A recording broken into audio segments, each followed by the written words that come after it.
ವಿದ್ಯಾರ್ಥಿಗಳೇ 8ನೇ ತರಗತಿ ಗಣಿತ. ಅದರಲ್ಲಿ ನಾವಿವತ್ತು ಅಧ್ಯಾಯ 2 ಘಾತಾಂಕಗಳ ಆಟ ಪವರ್ ಪ್ಲೇ ಅನ್ನೋ ಪಾಠದ ಪುಟ ಸಂಖ್ಯೆ 26 ಮತ್ತು 27ನೇ ಪೇಜಿನ ಕಲಿಕಾಂಶಗಳನ್ನು ಈ ವಿಡಿಯೋದಲ್ಲಿ ತಿಳ್ಕೊಳ್ಳೋಣ. ಇಲ್ಲಿ ಮೊದಲನೇದಾಗಿ ಒಂದು ಗಾದೆ ಮಾತು ಅಥವಾ ಒಂದು ಪದ್ಯ ಕೊಟ್ಟಿದ್ದಾರೆ. ಹೊಳೆಯುವ ಕಲ್ಲುಗಳು ಅಂತೇಳಿ. ಕುತೂಹಲ ಬಿಂಬಿಸುವ ಕಣ್ಣುಗಳ 3 ಹೆಣ್ಣು ಮಕ್ಕಳು ಪ್ರತಿಯೊಬ್ಬರೂ ರಾಜನಿಂದ ಬಹುಮಾನವಾಗಿ 3 ಬುಟ್ಟಿಗಳನ್ನು ಪಡೆದರು. ಪ್ರತಿಯೊಂದು ಬುಟ್ಟಿಯಲ್ಲೂ 3 ಬೆಳ್ಳಿಯ ಕೀಗಳಿವೆ. ಪ್ರತಿಯೊಂದು ಕೀಲಿಯಿಂದ 3 ದೊಡ್ಡ ಕೊಠಡಿಗಳನ್ನು ಸುಲಭವಾಗಿ ತೆರೆಯಲ್ಪಡುತ್ತವೆ. ಪ್ರತಿಯೊಂದು ಕೊಠಡಿಯಲ್ಲಿ ಮೇಜುಗಳಿವೆ. 1, 2, 3 ಅಂದರೆ 3 ಮೇಜುಗಳಿದ್ದಾವೆ. ಪ್ರತಿಯೊಂದು ಮೇಜಿನ ಮೇಲೆ 3 ಹೊಳೆಯುವ ನಕ್ಲೆಸ್ಗಳಿವೆ. ಪ್ರತಿಯೊಂದು ನಕ್ಲೆಸ್ನಲ್ಲಿ 3 ಹೊಳೆಯುವ ವಜ್ರದ ಕಲ್ಲುಗಳಿವೆ. ಈ ಹೊಳೆಯುವ ಕಲ್ಲುಗಳನ್ನು ನೀವು ಎಣಿಸಬಹುದೇ? ಸುಳಿವು ಬುಟ್ಟಿ ಮತ್ತು ಕೊಠಡಿಗಳ ಸಂಖ್ಯೆಯನ್ನು ಕಂಡುಹಿಡಿಯಿರಿ. ಒಟ್ಟಾರೆ ಅಲ್ಲಿ ಎಷ್ಟು ಕೊಠಡಿಗಳಿದ್ದವು? ನೀಡಿರುವ ಮಾಹಿತಿಯನ್ನು ಕೆಳಗೆ ತೋರಿಸಿರುವಂತೆ ನೋಡ್ಬೋದು ಅಂತ ಕೊಟ್ಟಿದ್ದಾರೆ. ಅಂದರೆ ಇಲ್ಲಿ ಒಬ್ಬ ರಾಜ ಆ ರಾಜನಿಗೆ 3 ಜನ ಹೆಣ್ಮಕ್ಳು. ಆ 3 ಜನಕ್ಕೂ ಏನು ಕೊಡ್ತಾನಂತೆ ಅಂದರೆ ಒಬ್ಬೊಬ್ಬರಿಗೆ 3 ಬುಟ್ಟಿ ಕೊಡ್ತಾನಂತೆ. ನೋಡ್ರಿ, ಒಬ್ಬೊಬ್ರಿಗೆ 3 ಪುಟ್ಟಿ. ಆ 3 ಆ ಪುಟ್ಟಿಯಲ್ಲಿ ಎಷ್ಟಿರ್ತಾವಪ್ಪ ಅಂತಂದರೆ 3 ಬೆಳ್ಳಿ ಕೀ ಇರ್ತಾವಂತೆ. ಅಂದರೆ ಒಂದು ಪುಟ್ಟಿಯಲ್ಲಿ, ನೆನ್ಪಿಟ್ಕೊಳ್ಳಿ, ಒಂದು ಪುಟ್ಟಿಯಲ್ಲಿ 3 ಬೆಳ್ಳಿಯ ಕೀಗಳು ಇರ್ತಾವಂತೆ. ಹೌದಾ? 3 ಬೆಳ್ಳಿಯ ಕೀಗಳು. ಆ 3 ಬೆಳ್ಳಿಯ ಕೀಗಳಂದರೆ ಒಂದು ಬೆಳ್ಳಿಯ ಕೀಗಳಿಂದ ಏನು ಮಾಡ್ಬೋದು ಅಂತಂದರೆ 3 ಅಂದರೆ ಇದು 1ರಿಂದ 3 ಕೊಠಡಿಯನ್ನು ತೆಗಿಬೋದು. ನೋಡ್ರಿ, ಕೊಟ್ಟಿದ್ದಾರೆ 3. ಸೊ ಅಂದರೆ 1, 2, 3 ಇದು 3 ಕೊಠಡಿಯನ್ನು ತೆಗಿಬೋದಂತೆ. ಆ 3 ಕೊಠಡಿಯಿಂದ ಅಂದರೆ ಏನು ಕೊಠಡಿಯಲ್ಲಿದ್ವಲ್ಲ ಆ ಕೊಠಡಿಯಲ್ಲೂ ಸಹ 3 ಮೇಜಿದಾವಂತೆ. ಈ ಒಂದು ಕೊಠಡಿಯಲ್ಲಿ ಮತ್ತೆ 3 ಈ ರೀತಿ 3 ಮೇಜಿದಾವಂತೆ. ಆ 3 ಮೇಜಿದಾವಲ್ಲ, ಆ ಮೇಜಿನ ಮೇಲೆ ಮತ್ತೆ ಒಂದು ಮೇಜಿನ ಮೇಲೆ 3 ಹೊಳೆಯೋ ನಕ್ಲೆಸ್ ಇದಾವಂತೆ. ನೆಕ್ಸ್ಟು ಪ್ರತಿಯೊಂದು ನಕ್ಲೆಸಲ್ಲೂ ಸಹ 3 ವಜ್ರದ ಕಲ್ಲುಗಳಿದಾವಂತೆ. ನಾವೇನು ಮಾಡಬೇಕು, ಇಲ್ಲಿ ಆ ವಜ್ರದ ಕಲ್ಲುಗಳು ಎಷ್ಟಿದ್ದಾವೆ ಅಂಥೇಳಿ ಕಂಡುಹಿಡಿಬೇಕಂತೆ. ಈ ಫಸ್ಟು ನಾವು ಲೆಕ್ಕಗಳನ್ನು ಮಾಡ್ಕೊತಾ ಹೋಗೋಣ. ಏನು ಮಾಡಬೇಕಪ್ಪ ಅಂತಂದರೆ ಫಸ್ಟ್ ಸ್ಟೆಪ್ಪು ಈಗ ನಾವೇನು ಮಾಡೋಣ, ಅವರ ಹೆಣ್ಮಕ್ಳು ಮತ್ತು ಪುಟ್ಟಿ ಅಥವಾ ಬುಟ್ಟಿಗಳ ಸಂಖ್ಯೆಯನ್ನು ನಾವು ಕಂಡುಹಿಡಿಯೋಣ. ಬುಟ್ಟಿಗಳ ಸಂಖ್ಯೆ ಮತ್ತು ಹೆಣ್ಮಕ್ಳ ಸಂಖ್ಯೆಯನ್ನು ಕಂಡುಹಿಡಿಯೋಣ. ಒಟ್ಟು ಸುಲಭವಾಗಿ ಹೇಳ್ಬೋದು. ಎಷ್ಟು ಜನ ಹೆಣ್ಮಕ್ಳು? 3 ಜನ ಹೆಣ್ಮಕ್ಳು. ಅದನ್ನು ಬರ್ಕೊಂಡ್ಬಿಡೋಣ. ಮೊದಲನೇ ಹಂತ 1 ಏನು, ಹೆಣ್ಣು ಮಕ್ಕಳು ಮತ್ತು ಪುಟ್ಟಿಗಳ ಸಂಖ್ಯೆ. ಹೆಣ್ಣು ಮಕ್ಕಳು ಮತ್ತು ಪುಟ್ಟಿಗಳು ಅಥವಾ ಬುಟ್ಟಿಗಳು. ಒಟ್ಟು ಎಷ್ಟು ಜನ ಹೆಣ್ಮಕ್ಳು? 3 ಜನ. ಎಷ್ಟು ಜನ? 3 ಜನ ಮಕ್ಕಳು. ಅದು ಹೆಣ್ಮಕ್ಳು. ರಾಜನಿಗೆ 3 ಜನ ಹೆಣ್ಮಕ್ಳು. ಸರಿನಾ? ಒಬ್ಬರ ಹತ್ರ ಎಷ್ಟು ಬ್ಯಾಸ್ಕೆಟ್ ಇರುತ್ತಂತೆ? ಒಬ್ಬರ ಹತ್ರ 3 ಪುಟ್ಟಿ ಇರುತ್ತಂತೆ. ಸೊ ಹಾಗಾಗಿ ಬರೆಯೋಣ. ಸೊ ಒಬ್ಬರ ಹತ್ರ ನೋಡಿ, ಪ್ರತಿಯೊಬ್ಬರ ಬರೀ 3 ಪುಟ್ಟಿ. ಹಾಗಾದರೆ ಪುಟ್ಟಿಗಳ ಸಂಖ್ಯೆ, ಒಟ್ಟು ಪುಟ್ಟಿಗಳ ಸಂಖ್ಯೆ, ಒಟ್ಟು ಬುಟ್ಟಿಗಳ ಸಂಖ್ಯೆ ಹೇಗೆ ಮಾಡ್ಬೋದು ಹೇಳಿ? ಒಟ್ಟು ಬುಟ್ಟಿಗಳ ಸಂಖ್ಯೆ ಎಷ್ಟು? 3 ಜನ ಹೆಣ್ಮಕ್ಳಿದ್ದಾವೆ. ಒಬ್ಬರ ಹತ್ರ 3 ಅಂತಂದರೆ 3 9 ಬುಟ್ಟಿಗಳಿದ್ದಾವೆ. ಸೊ ಹಾಗಾಗಿ ಬುಟ್ಟಿಗಳ ಸಂಖ್ಯೆ ಎಷ್ಟು? 9. ಈಗ ಎರಡನೇ ಸ್ಟೆಪ್ಪು, ಹಂತ 2, ಸ್ಟೆಪ್ 2 ಏನು? ಇಲ್ಲೇನು ಮಾಡೋಣ, ಆ ಬೀಗ ಮತ್ತು ರೂಮಿನ ಸಂಖ್ಯೆಯನ್ನು ಕಂಡುಹಿಡಿಯೋಣ. ಬೀಗ ಮತ್ತು ರೂಮ್ಗಳ ಕೊಠಡಿಗಳ ಸಂಖ್ಯೆ. ಇದು ಇದು ಬೀಗ ಮತ್ತು ಕೊಠಡಿಗಳ ಸಂಖ್ಯೆ.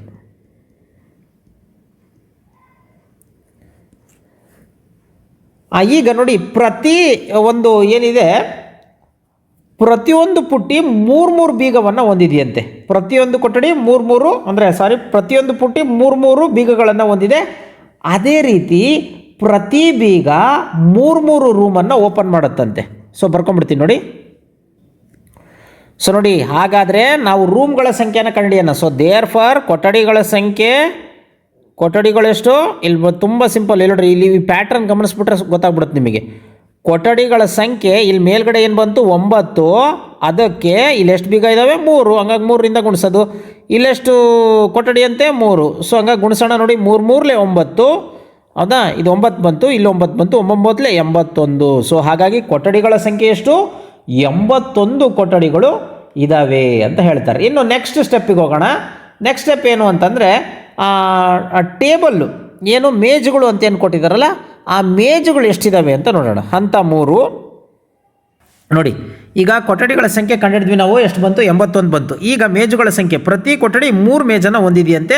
ಸೊ ಹಾಗಾಗಿ ಒಟ್ಟು ಮೇಜುಗಳ ಸಂಖ್ಯೆ ಅಥವಾ ಮೇಜಿನ ಸಂಖ್ಯೆ ಎಷ್ಟು ಅಂತಂದರೆ, ಇದಕ್ಕೆ ಏನಿದೆ 81, ಇದಕ್ಕೆ 3ರಿಂದ ಗುಣಿಸ್ಬಿಟ್ರೆ ಸಿಕ್ಬಿಡುತ್ತೆ. ಸೊ ಗುಣಿಸೋದಾದರೆ ಏನು, 3 1 3, 8 3 24, ಅಲ್ಲಿಗೆ 243 ಮೇಜುಗಳು ಇದ್ದಾವೆ ಅಂತ ನಮಗೆ ಗೊತ್ತಾಗುತ್ತೆ. ಈಗ ನೆಕ್ಸ್ಟ್ ಮುಂದಿನ ಹಂತದಲ್ಲಿ ನಾವೇನು ಮಾಡೋಣ, ನೆಕ್ಲೇಸ್ಗಳ ಸಂಖ್ಯೆಯನ್ನು ಕಂಡುಹಿಡಿಯೋಣ.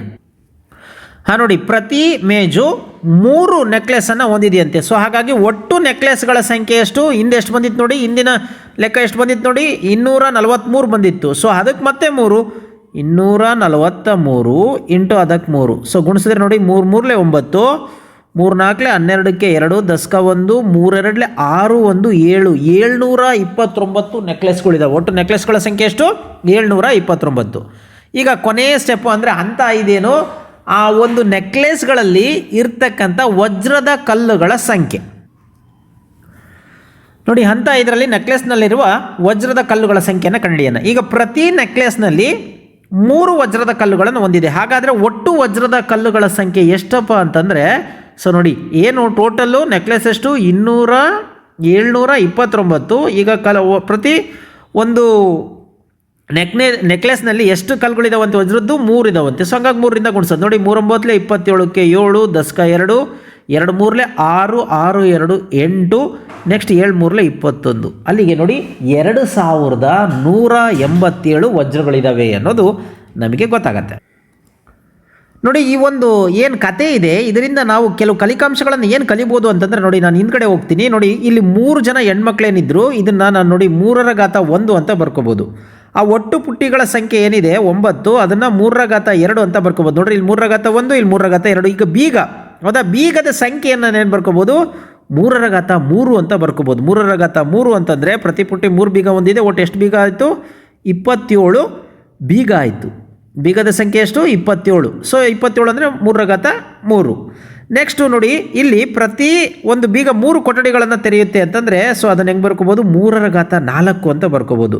ಸೊ ಇದನ್ನು ನೋಡಿ 3 ಅಂತ ಬರ್ಕೋಬೋದು. ಸೊ ಅದೇ ರೀತಿ ಇದನ್ನು 3 ಇದನ್ನು 3 ಅಂತ ನಾವು ಬರಿಬೋದು. ಈಗ 3 ಇದು 2187 ಹೇಗೆ ಬರುತ್ತೆ ಅಂತ ನಿಮಗೆ ಕೊನೆ ಕನ್ಫ್ಯೂಸ್ ಆದರೆ, ನೋಡಿ 3 ಇದನ್ನು ನಾವು ಹೆಂಗೆ ಬರಿಬೋದು? 3 7 ಸರಿ ಬರ್ಕೋಬೇಕು ಅಂತ ಅರ್ಥ.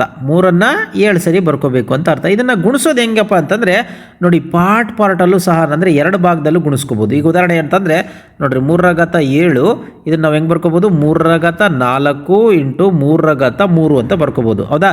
ಸೊ ಅಲ್ಲಿಗೆ 3 ಅಂತಂದರೆ, ಸೊ 3 4 ಸರಿ ಈ ಕಡೆ ನೋಡಿ ಸೈಡಿಗೆ ಗುಣಿಸ್ಕೊಳ್ತೀನಿ ನಾನು. 3 ಇಂಟು 3 ಇಂಟು 3 ಇಂಟು 3, ಅಲ್ಲಿ ನೋಡಿ 3 3 9, 3 3 9, ಅಲ್ಲಿಗೆ ಇದೆಷ್ಟಾಯಿತು? 81 ಆಯಿತು. ನೆಕ್ಸ್ಟ್ ಅದೇ ರೀತಿ 3 ಇಂಟು 3 ಇಂಟು 3, ಸೊ ಇದೆಷ್ಟಾಯಿತು? 27 ಆಯಿತು. 3 3 9, 9 3 27. ಸೊ ಅಲ್ಲಿಗೆ 81 ಇಂಟು 27 ಇದು. ಈಗ ಇವೆರಡನ್ನು ಗುಣಿಸ್ಕೊಳ್ಳೋಣ. ಯಾವುದು?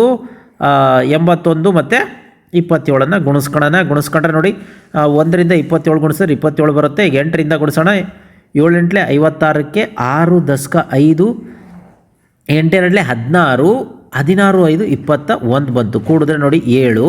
ಇಲ್ಲಿ ಎಷ್ಟು ಬಂತು? 6 2 8 ಬಂತು. ಇಲ್ಲಿ 1 ಬಂತು, 2. ಅಲ್ಲಿಗೆ ನೋಡಿ ಎಷ್ಟು ಬಂತು? 2187 ಬರುತ್ತೆ. ಅಥವಾ ಇದನ್ನು ಹಿಂಗೂ ಬರಿಬೋದು ನಾವು. ಏನು? 3 ನೋಡಿ 3 ಇಂಟು 3 ಅಂತಲೂ ಮಾಡ್ಬೋದು. ಯಾಕಪ್ಪ ಅಂತಂದರೆ ನೋಡಿ, ಇಲ್ಲಿ 7 ಇದೆ, ಹೌದಾ? ಸೊ ಹಾಗಾಗಿ ಈ 7 ನೋಡಿ 3 ಮತ್ತು ಅಂದರೆ 2 ಮತ್ತು 5 ಕೂಡಿದ್ರೆ 7 ಬರುತ್ತೆ. ಅಂದರೆ ಬೇಕಾದ್ರೆ ಈ ಲೆಕ್ಕವನ್ನು ಮಾಡ್ತಾ ಹೋಗೋಣ ನಾವು. ಹೆಂಗೆ ನೋಡಿರಿ, 3 ಇಲ್ಲಿ 3 ಅಂತಂದರೆ 9 ಬಂದುಬಿಡುತ್ತೆ. ಇನ್ನು 3 ಅಂತಂದರೆ 3 5 ಸರಿ ನೋಡಿ, 3 5 ಸರಿ ಗುಣಿಸೋಣ. 3 3 9, ಇಲ್ಲೂ ಸಹ 3 3 9, ಇಲ್ಲಿ ಇಂಟು 3, ಅಲ್ಲಿಗೆ 81 ಇಂಟು 3. 81 ಇಂಟು 3 ಮಾಡಿದ್ರೆ 3 1 3, 8 3 24, ಅಲ್ಲಿಗೆ 243 ಬಂತು. 243 ನೋಡಿ 9ರಿಂದ ಗುಣಿಸಿದ್ರೆ ಈ ಕಡೆ ನೋಡಿ ಸರಿಯಾಗಿ 9ರಿಂದ ಗುಣಿಸ್ಕೊಂಡು 9 3 27, 10 2, 9 4 36, 2 38, 10 3 ನೋಡಿ 9 2 18, 18 3 21 ನೋಡಿ ಇಷ್ಟೇ ಬರುತ್ತೆ, ಹೌದಾ? ಅಂದರೆ 3 ನಾವು ಹೇಗೆ ಬರಿಬೋದು? 3 ನಾವು 3 ಇಂಟು 3 ಅಂತ ಬರಿಬೋದು. ಅದೇ ರೀತಿ 3 ಇಂಟು 3 ಅಂತಲೂ ಬರಿಬೋದು. ಅಂದರೆ ಇದರ ಅರ್ಥ ಏನಪ್ಪ ಅಂತಂದರೆ ಆಧಾರ ಸಂಖ್ಯೆ ಒಂದೇ ಇದ್ದು ನಾವು ಘಾತ ಸೂಚಿಗಳು ನೆನ್ಪಿಟ್ಕೊಳ್ಳಿ, ಆ ಘಾತ ಸೂಚಿಗಳು ಏನು ಮಾಡ್ಬೋದು, ಬೇರೆ ಬೇರೆ ಸಂಖ್ಯೆಯಲ್ಲಿದ್ದರೆ ಅವುಗಳ ಗುಣಲಬ್ಧವಾಗಿದ್ದಾಗ ನಾವೇನು ಮಾಡ್ಬೋದು, ಅವನ್ನ ಕೂಡ್ಬೋದು ಅಂತ ಅರ್ಥ ಆಗುತ್ತೆ. ಇದನ್ನು ನಾವು ಇನ್ನೂ ಸಿಂಪಲಾಗಿ ಹೇಳಿದ್ರೆ ನೋಡಿ 3 ಅಂತಂದರೆ ಸೊ ನಾವು ಇದನ್ನು ಹೀಗೆ ಬರಿಬೋದು, 3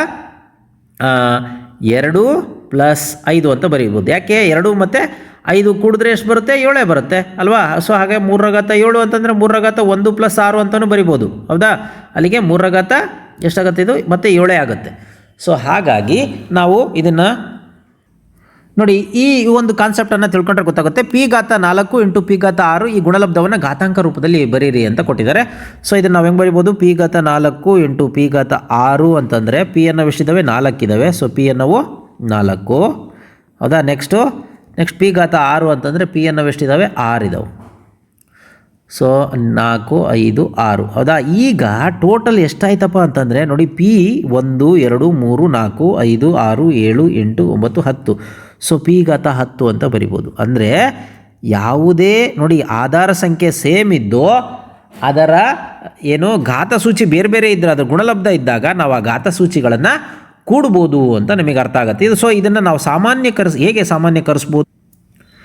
ಹೇಗೆ ಸಾಮಾನ್ಯಕರಿಸ್ಬೋದು ಅಂತಂದರೆ ನೋಡಿ n⁻a ಇದ್ದು ಇಂಟು n⁻b ಇದ್ದರೆ, ಅಂದರೆ ಆಧಾರ ಸಂಖ್ಯೆ ಎರಡೂ ಕಡೆ ಸೇಮ್ ಇದ್ದು ಅದರ ಘಾತ ಸೂಚಿ ಬೇರೆ ಬೇರೆ ಇದ್ದು ಮತ್ತು ಅವೆರಡರ ನಡುವೆ ಗುಣಾಕಾರ ಚಿಹ್ನೆ ಇದ್ದಾಗ ನಾವೇನು ಮಾಡ್ಬೋದು, ಆಧಾರ ಸಂಖ್ಯೆ ಸೇಮ್ ಬರ್ಕೊಂಡು ಆ ಘಾತ ಸೂಚಿಗಳನ್ನು ನಾವು ಕೂಡ್ಬೋದು ಅನ್ನೋದು ಅರ್ಥ ಆಗಿರುತ್ತೆ. ಇಲ್ಲಿ ಎ ಮತ್ತು ಬಿಗಳೇನಾಗಿದ್ದಾವೆ, ಅವು ಎಣಿಕೆ ಸಂಖ್ಯೆಗಳಾಗಿದ್ದಾವೆ, ಎಣಿಕೆ ಸಂಖ್ಯೆಗಳು. ಸೊ ಇದು ಕಾಮನ್ ರೂಪ ನೆನ್ಪಿಟ್ಕೊಳ್ಳಿ. ಸೊ ಹಂಗಾಗಿ n⁻a ಇಂಟು n⁻b ಅಂತಂದರೆ ಅದು ನಾವು ಲೆಕ್ಕನ ಹೆಂಗೆ ಮಾಡ್ಬೋದು, ಆಧಾರ ಸಂಖ್ಯೆ ಸೇಮ್ ಇರೋದ್ರಿಂದ ಆಧಾರ ಸಂಖ್ಯೆ ಇಟ್ಕೊಂಡು ಮೇಲೆ ಇವೆರಡನ್ನು ಕೂಡ್ಬೋದು ಅನ್ನೋದು ಇದರ ಅರ್ಥ ಆಗಿದೆ.